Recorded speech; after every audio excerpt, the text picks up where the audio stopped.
Una ponencia para presentar algunos elementos un poquito concretos de algo que estoy haciendo en el trabajo en Puebla y que lo voy desarrollando en conjunto con otro estudiante de doctorado que no pudo venir de la Universidad de Puebla, es el compañero Huáscar Salazar Loma, que está en el doctorado en Economía y que es boliviano de origen. Nosotros hace bastantes meses ya nos dimos a la tarea de ir rastreando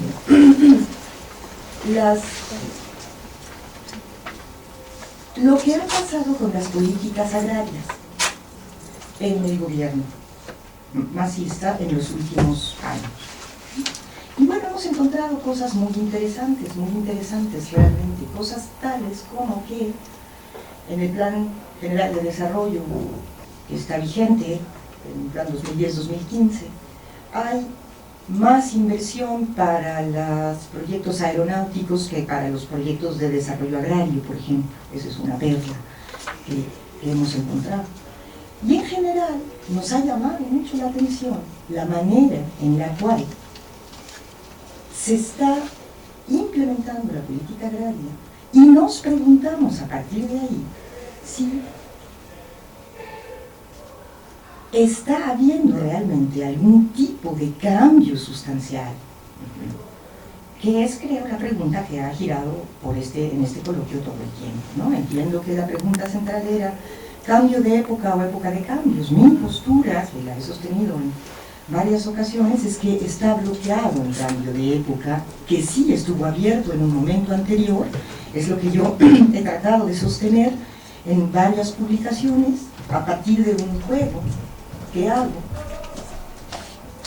de una propuesta de establecer que hubo en el momento más duro, más álgido, más enérgico de los levantamientos, un horizonte comunitario popular de transformación social que ambigua y contradictoriamente se hizo presente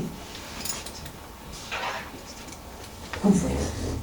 Y no estoy diciendo algo que no pueda ser sostenible. Algo que es ambiguo de todas maneras puede enérgicamente presentarse. Y la idea que yo desarrollo es que eso se confrontó con el horizonte nacional popular,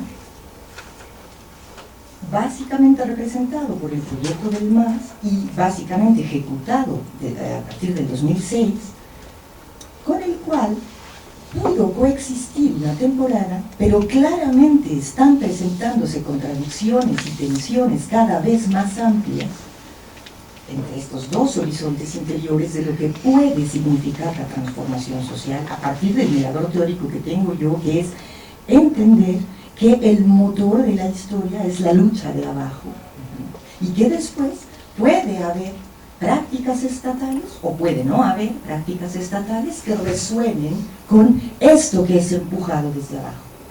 Entonces, lo que traigo ahora preparado es algo que le llamo las difíciles relaciones Estado-sociedad civil, y vuelvo a insistir, es un proyecto más grande, entonces ahora traje algunos elementos que creo que dan ideas muy claras de por dónde van las cosas. Y estoy tratando de reflexionar desde este registro de lo que se está haciendo como política agraria. Si pones la siguiente, por favor. ¿Es compatible? Es la pregunta que estamos explorando. El patrón de acumulación neoextractivista del capital que claramente se está afianzando en Bolivia con la posibilidad de buen vivir. ¿Y por qué me lo pregunto así? Me lo pregunto así porque hay una disputa en torno al buen vivir, al contenido del término buen vivir, que está muy abierta en Bolivia. y que está muy abierta y vuelve a presentar una y otra vez de diferentes maneras, desde distintos flancos, lo que yo considero que son las dos preguntas centrales que dejaron los años fuertes de la lucha, y que son quién decide sobre el asunto público. Y esta pregunta puede tener muchas maneras de plantearse. ¿Qué prerrogativas tienen los indígenas del Quilmes, por ejemplo, para la decisión sobre el territorio que les ha sido titulado? ¿O qué prerrogativa de decisión tienen las comunidades y los sindicatos campesinos de los yungas para decidir acerca de las fábricas de cítricos que estaban establecidas en un plan de desarrollo y después no se implementaron? Es decir, una cuestión sobre la decisión sobre los asuntos públicos, es lo que estuvo ahí, y un intento desde abajo, de una manera muy polifónica, muy variada, muy heterogénea, de sujetar y de conservar a nivel local esta capacidad de decidir.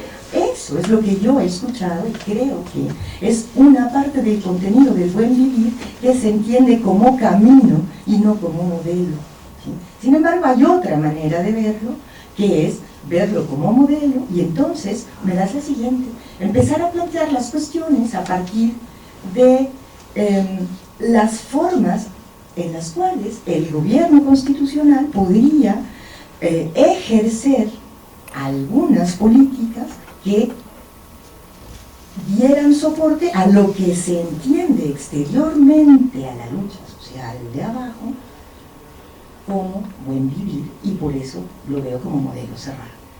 Sin embargo, ahora tenemos un problema de los sujetos, los sujetos que luchan, porque estamos presenciando a partir de 2006, pero con cada vez más énfasis desde 2009, el hecho de una especie de monodiscurso desde el Estado que se arroga, ahora cada vez con más fuerza, la titularidad de la voz pública, y entonces desconoce las otras voces que irrumpen de diversas maneras desde abajo para dialogar a veces, para impugnar decisiones a veces o para pedirle cuentas a veces. Y lo que yo percibo es una sistemática acción de desconocimiento, de no reconocimiento, de aplastamiento de estas voces. Y lastimosamente, para la única cosa con la que eso me parece comparable es con los momentos de la construcción del PRI en los años 20, es decir, estamos presenciando en eso un proceso brutal de formación de Estado a partir de la captura de los significados de lo que es puesto desde abajo y devueltos a partir de una recodificación desde el Estado. Entonces tenemos un problema. Vamos a hablar de lo que están diciendo las trillizas. Bueno, a mí no me parece muy relevante porque oigo una voz ventrílocua, o sea, veo un ventríloco, como diría Silvia Rivera, veo la voz del Estado, reelaborada por las dirigencias y después vuelta a poner en circulación. Entonces no hallo, digamos, claramente de dónde buscar. Sin embargo, me tengo que ir más abajo de las organizaciones representativas a tratar de rastrear las luchas concretas, muy chiquitas, pero que se pueden encontrar, y uno las haya documentadas en estos informes de los observatorios que están puestos, el Taxo, ahí nosotros, el mismo Bolivia, etc., ¿no? Y me voy guiando por el nombre que se dieron en el momento de la Asamblea Constituyente estas voces heterogéneas en el momento que tuvieron que juntarse. Y en esos años se tuvieron que llamar a sí mismos, decidieron llamarse a sí mismos, alcanzaron a llamarse a sí mismos, cuando tuvieron que plantear sus proyectos indígenas, campesinos, originarios. Es decir, es un término polisémico, compuesto, ambiguo, pero esa fue la manera en la que se pudieron llamar a sí mismos diputados constituyentes, y en aras, digamos, de un respeto a la voz que está dada, yo me guío por esa idea. Entonces voy buscando las luchas y las acciones indígena, campesino, originarias, y trato de ir discerniendo y entendiendo entre ellas, porque no me la creo que el Estado pueda tener la voz y ser el representante titular de la voz desde abajo. Y trato de encontrar estas maneras en las que se manifiesta en las condiciones actuales del gobierno del MAS. Si me das la siguiente. Bueno, vámonos un poquito más rápido porque... no, es así, creo que sí. Estoy entretenido, entonces me queda muy bien. ¿Cómo entender lo que en estos tiempos ocurre en Bolivia, sobre todo en términos de la relación entre una significativa porción de la población rural, indígena y campesina, que ensaya en ciertos caminos colectivos de defensa y reproducción de lo común, y el gobierno del MAS y sus distintas políticas agrarias y en general de desarrollo? Esa es la pregunta que veo, porque veo que reiteradamente se presentan tensiones a nivel local y que no hay una manera de diálogo, o sea, no hay una especie de canal de ida y vuelta. Hay solamente una fuente de enunciación de discursos que trata sistemáticamente de totalizar y de ocupar todos los ámbitos del discurso político. En Bolivia, siguiente, por favor. Bueno, me sitúo entonces en los múltiples puntos de tensión que se presentan entre estos dos horizontes políticos no idénticos, en ocasiones entrelazados, quizá no necesariamente contradictorios, pero hoy cada vez más dramáticamente confrontados. Es decir, no estoy tratando de hacer juicios ex ante en torno a estos dos horizontes políticos, ¿no? Y a mí me da la impresión que al final del 2005 y sobre todo durante el 2006, ambos horizontes lograron confluir entrelazados una temporada, tratando de sortear los escollos y tratando cada quien de hablar de una manera. Pero esto no es así más a partir del 2009, es lo que yo leo. Entonces, hay un horizonte nacional popular impulsado por el gobierno del MAS, que a mi juicio es incierto, y hay este variado horizonte indígena originario campesino, tal como dije. Ahora sí, pásamela. Y bueno, ya también dije esto, que la panorámica desde la que miro es la panorámica del rastreo sistemático de las luchas locales, ¿sí? Es decir, trato de ver qué dicen quienes luchan, qué hacen quienes luchan, cómo están las contraposiciones y las ambigüedades y las tensiones entre lo que dicen y lo que hacen, entre lo que hacen y lo que dicen, y a eso le asigno el nombre de horizonte interior. ¿Sí? A eso eso es lo que trato de entender y de poner en la mesa. Entonces, bueno, hemos rastreado, esto si no se ve nada, van a disculpar, pero van a rastrear, no, pero sí, aquí lo tengo, o sea, aquí lo tengo, aquí lo busco. O sea, aquí, que está súper chiquito, y capaz habría que hacer una mejor diapositiva, simplemente menciono, porque no voy a abundar en eso, no me da tiempo, los 4 hilos de lucha que hemos ido rastreando en la última temporada. Entonces, si quieres pasar a la siguiente, porque esto ni se lee, es un mapita, ahí me voy más fácil. Por un lado está todo lo que ha pasado en la parte occidental, de tierras altas, donde, bueno, tenemos estas cuestiones que han estado pasando en Potosí, tenemos el problema del litio, tenemos la cuestión de los intentos de reterritorialización en algunos municipios, en el lado de Potosí, en el lado de Oruro, que han quedado un poco atorados porque la ley de autonomías es terriblemente rígida y su reglamento es aún más rígido.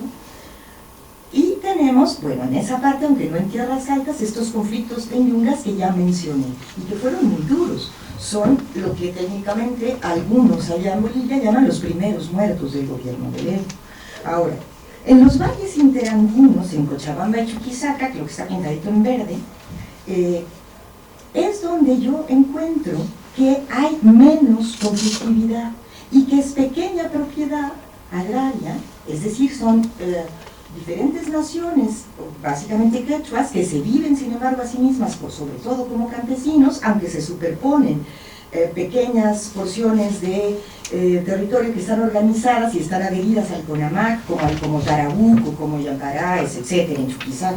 Pero hay muchas otras zonas en ese lugar que es de pequeña propiedad, que va negociando directamente con el gobierno del MAS diferentes cuestiones para la mejora, digamos, de su producción o de su vida.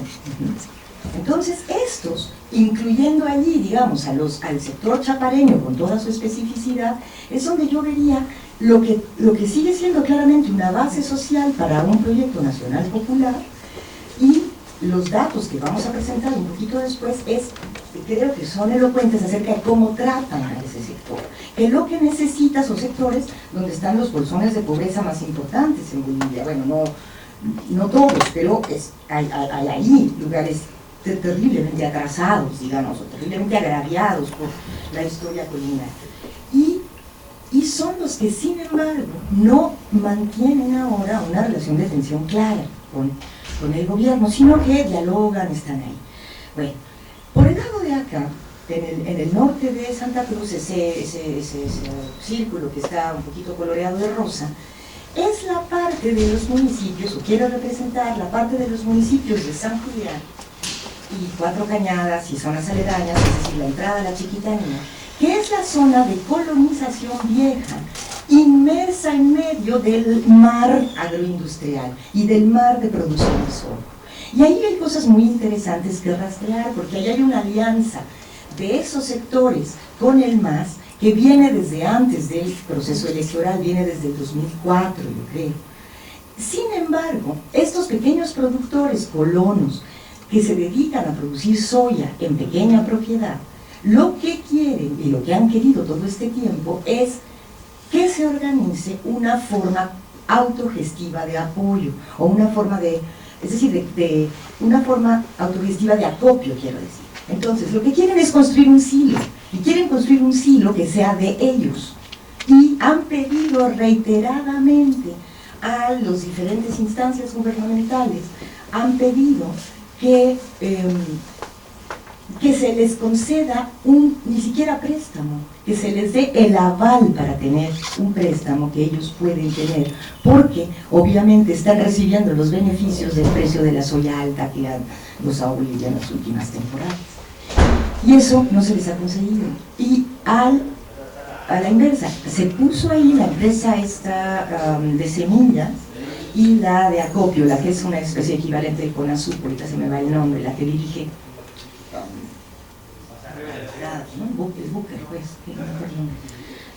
finalmente dibujo la región de la Amazonía, donde hay una serie de cuestiones ocurriendo, y estaba inicialmente un círculo que no abarcaba hasta la parte, digamos, central de la parte alta de la zona amazónica, que abarca el norte de Cochabamba y el sur del Beni, pero por eso después extendí la otra dibujo rosa, porque bueno, ahí hemos tenido la octava y novena marcha de defensa de Quilmes. Estas cosas son las que venimos rastreando y tratamos de ir viendo los conflictos locales, tratamos de ir viendo cómo van pasando y bueno, qué se les responde y qué van diciendo. Esa es básicamente nuestra forma de operar. ¿Sí? Ahora sí, la siguiente, ¿no? Ahora viendo, sentimos, y esto es lo que creo yo que está pasando, aunque cada vez menos, porque creo que este horizonte comunitario popular, después de lo que pasó tras la octava marcha y durante la novena, va a quedar absolutamente debilitado, ¿no? Pero yo creo que sigue habiendo una disputa por el contenido de lo que es el tal proceso de cambio, ¿no? Y vuelvo a insistir, hay dos ejes de tensión ahí, lo relativo a la prerrogativa de decisión y lo relacionado con las diversas formas de estímulo y apoyo a los procesos productivos locales, digamos, donde se concede y se dialoga con el gobierno y donde se le disputa la prerrogativa de decisión, porque es una tensión. Sigue, por favor. La política agraria del gobierno de Evo, yo sí me pregunto si es una política en busca del buen vivir, más allá de estos subsidios focalizados de los que nos presumen tanto, ¿no? El pancito pinto, el otro bono, etcétera, ¿no? A ver, pásamela. Porque me pregunto si se toman en serio la cuestión de qué pasa en el campo. ¿Y de qué pasa en el campo en términos económicos? ¿Con qué interlocutores? Pues con los interlocutores como quisieron llamarse, campesinos, indígenas y originarios, ¿sí?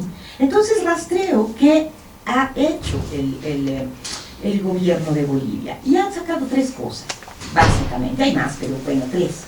las menciono ahora, ¿no? El Plan Nacional de Desarrollo de Bolivia Digna y Soberana, Productiva y Democrática por el Buen Vivir, que es un programa del 2006, es decir, ese sigue vigente. La Ley de Reproducción Comunitaria de la Reforma Agraria, y en el 2011 la Ley de la Revolución Productiva Comunitaria Agropecuaria.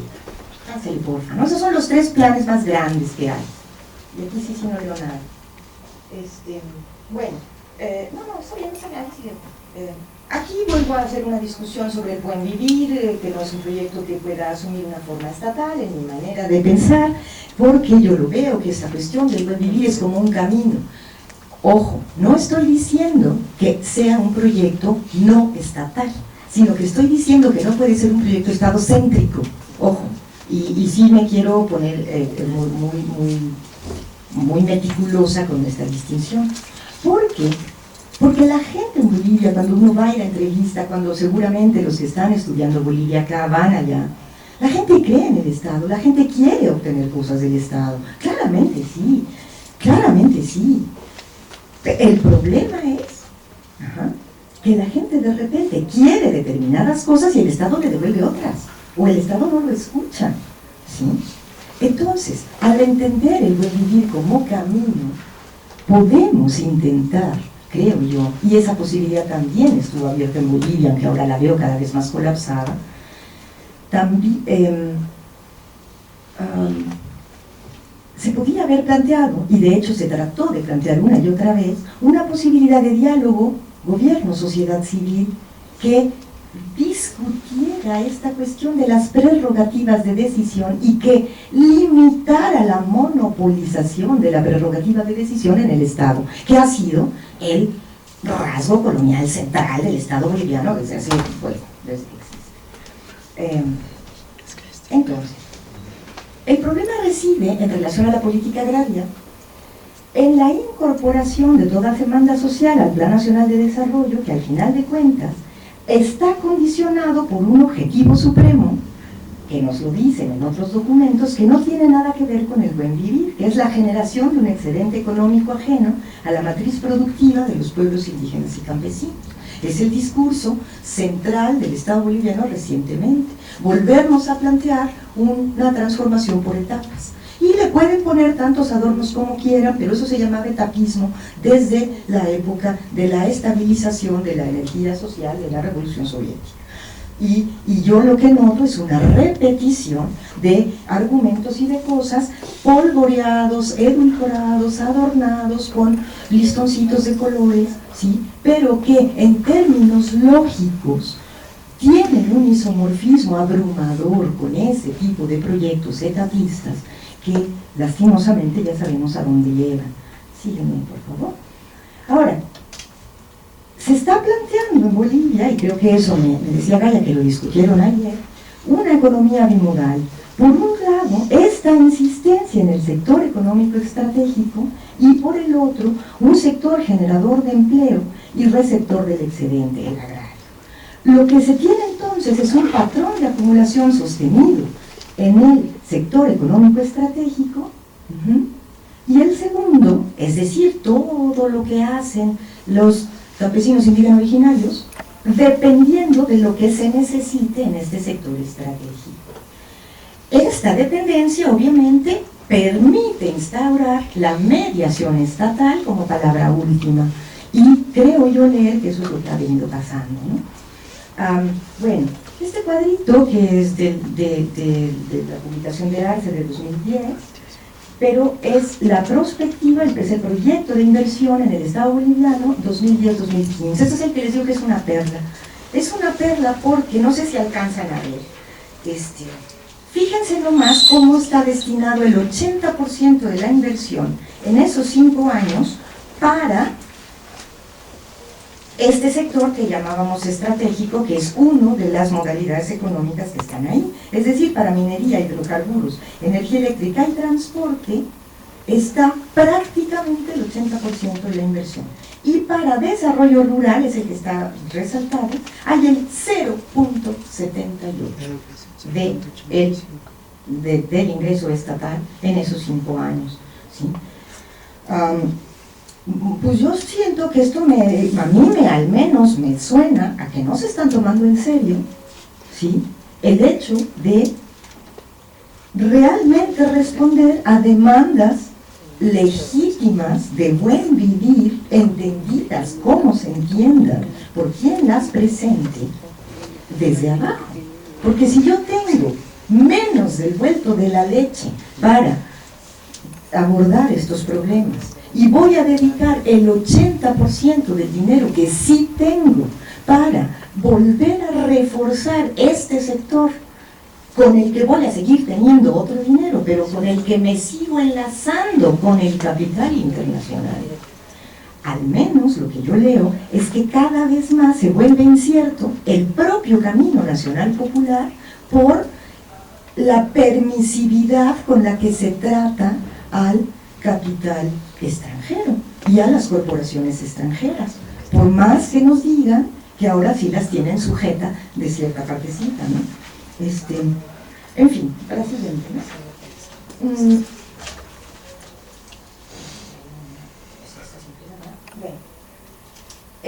Lo verdaderamente preocupante de esta estructura presupuestal es cómo el sector económico estratégico, bueno, que ya dije, consume poco más del 80% de las inversiones, mientras que el desarrollo rural no va a llegar ni al 1%, ya avanzaremos, porque ya puse en argumento. Ahora bien, sí se han hecho, y estas las otras dos leyes, ¿no? Hay muchas cosas para decir acerca tanto de la ley de esta revolución comunitaria, la reforma agraria, pues, segunda, y la reforma comunitaria y la otra ley actual.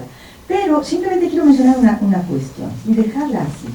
Si bien existen 660.000 unidades agrícolas, según las fuentes de Urioste, el 87% corresponden a pequeños productores, y ahí habitan 2.7 millones de personas, que ocupan el 14% de la tierra arable, es decir, sigue habiendo un problema de concentración que se sabe que está...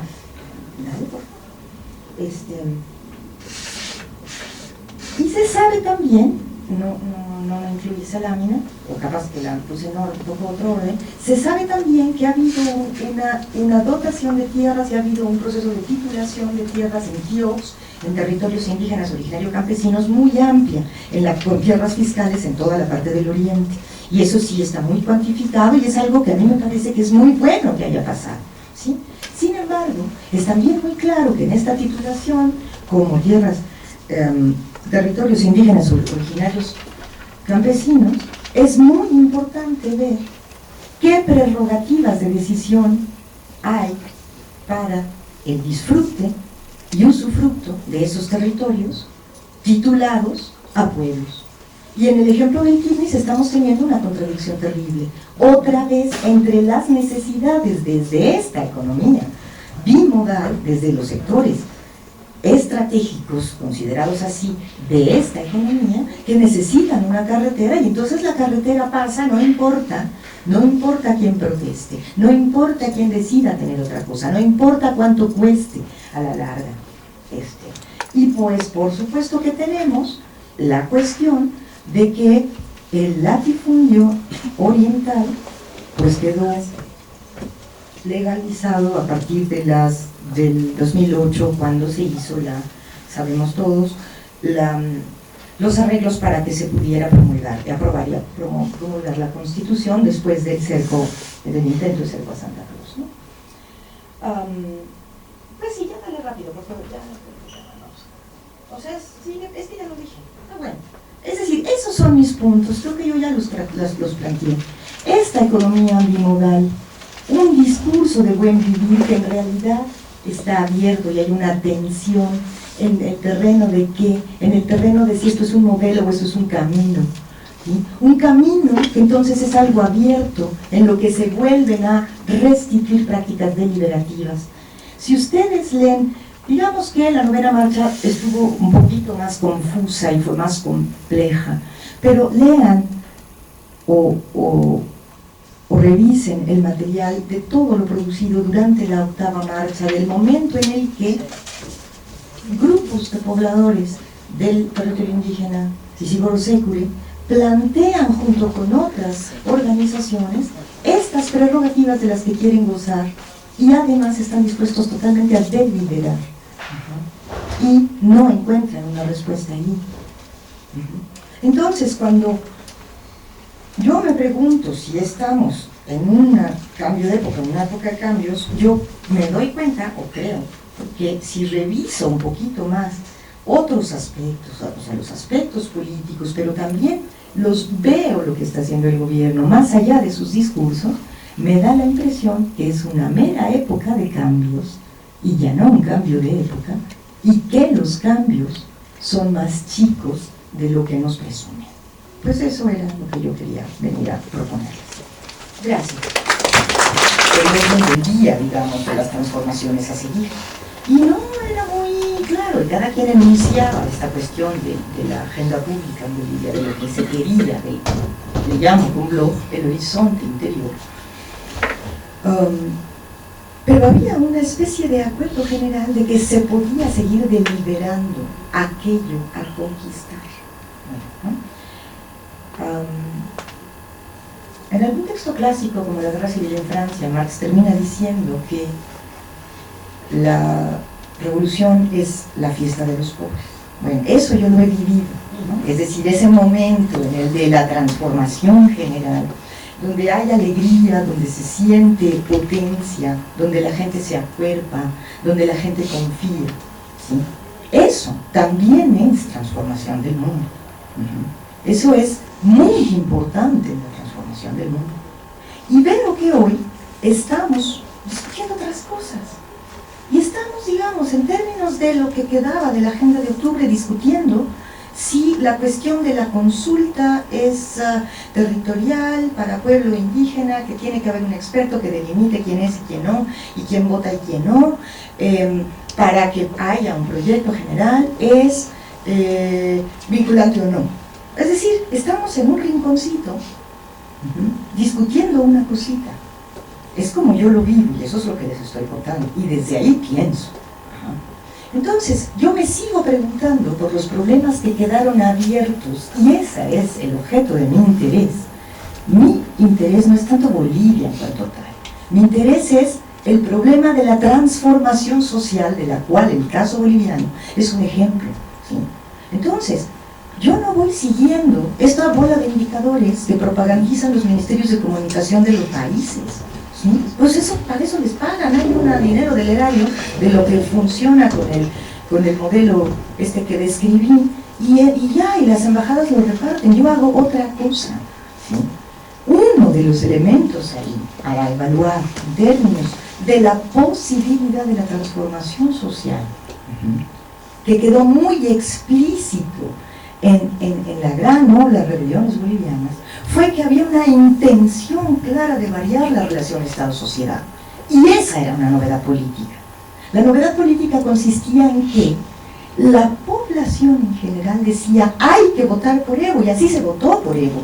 Se votó masivamente 1, 2, 3, 10 veces, ¿sí? Y se cerró contra la derecha el paso de la oligarquía, justamente que sigue existiendo y que está trincherada en Equipetrol, en Santa Cruz, es un barrio, ¿no? El barrio que concentra todo.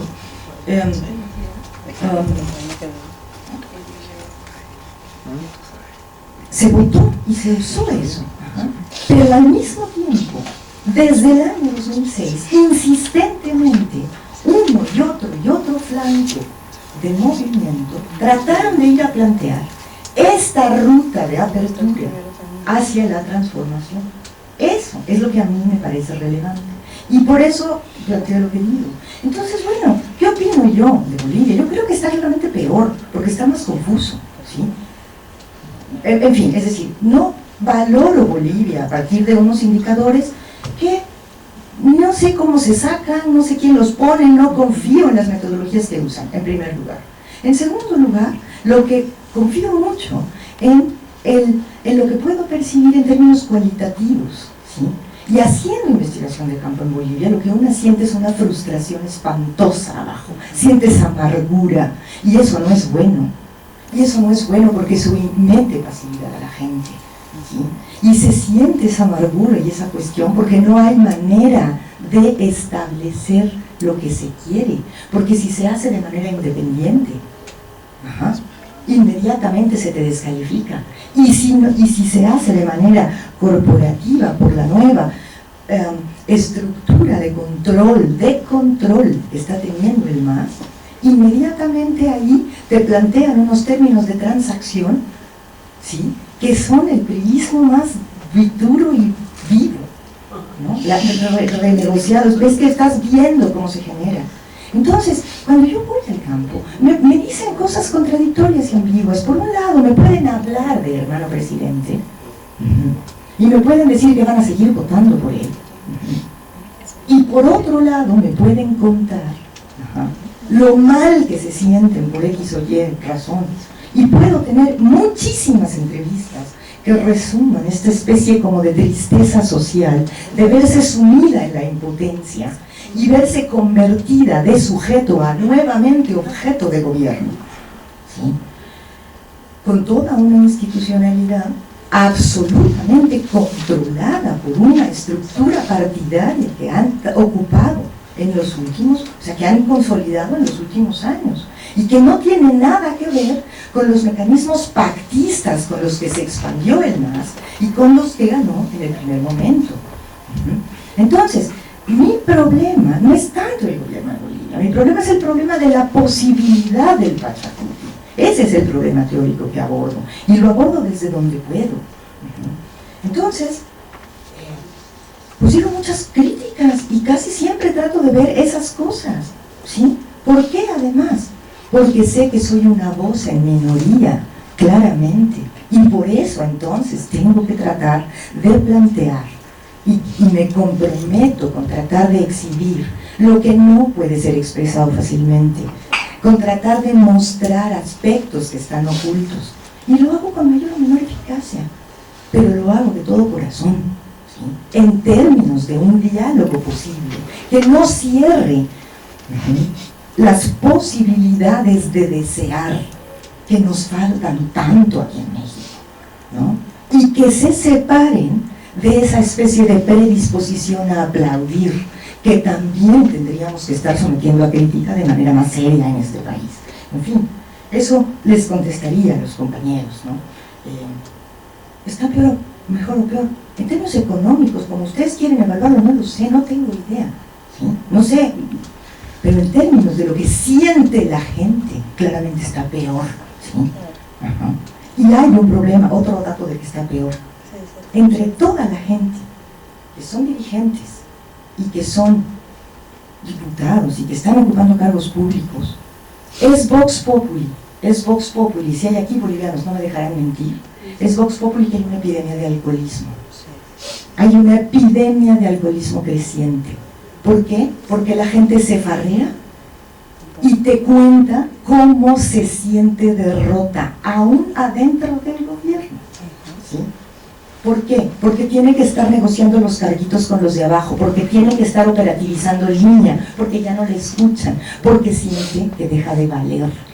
Y si algo tuvimos en esos 5 años, es que eso, sentíamos que hablábamos, sentíamos que podíamos, y bueno, a mí me da la impresión que el camino del Pachacuti o el camino del buen vivir consistía en mantener eso abierto.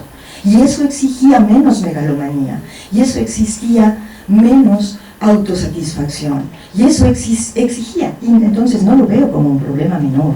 Es decir, puedo entender lo que tú quieres mostrar, pero no creo que sea un problema menor el decir, bueno, es que esto es parte del caudillismo del cual somos herederos en este continente, ¿no? Híjole, o sea, no sé si me explico, y te lo digo así, hay que tomarlo en serio, porque cuando el caudillo habla, el acaudillado se calla, ¿sí? Y entonces se paran las posibilidades de cambiar. Y bueno, ese es mi tema de interés. Me preguntaba la compañera de allá al fondo acerca de la cuestión de la descolonización. Mira, yo no sigo con tanto detalle en términos, digamos, legales, etc., la cuestión de la descolonización, pero yo sí siento que ha habido claramente, ¿no?, un golpe muy duro al orden que estratificaba jerárquicamente estos segmentos de pigmento, pues basados en el pigmento, ¿no?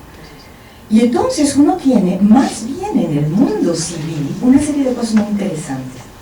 Las élites cochabambinas juveniles, por ejemplo, cuando uno conversa, te platican que ya no hay discotecas a donde ir que no haya cholas, ¿no? ¿Por qué? Porque las cholas ahora se meten, van y bailan la música que eligen en unos momentos en la cancha. Pero si quieren ir al cine, a la Recoleta, a los cines nuevos, van tranquilamente, cosa que no pasaba, ¿no? La gente quiere venir a sacarse sus fotografías de su matrimonio en el Prado de la Paz, afuera de la iglesia de Don Bosco. Y es un espectáculo ahora a veces en la Paz, ¿no? Entonces vienen todos a sacarse ahí su foto. El Prado, el lugar central del flirteo y del paso de la élite, digamos, paseña. Bueno, está totalmente invadida. Eso a mí me parece mucho más relevante. Eso a mí me parece muy importante. ¿Hasta dónde prácticas estatales de las que se llaman descolonizadoras están apoyando ese tipo de cosas? Honestamente no lo sé, no lo sé, pero sé que hay muchas cosas que sí valen la pena en ese proceso boliviano, en términos de lo que hace la gente, porque eso es lo que yo siento que está erosionando estos formatos opresivos de género, de raza, ¿no? Y de clase, hasta por ahí. En fin, pues eso diría, ese es mi tema de investigación, no el otro, ¿no? Gracias.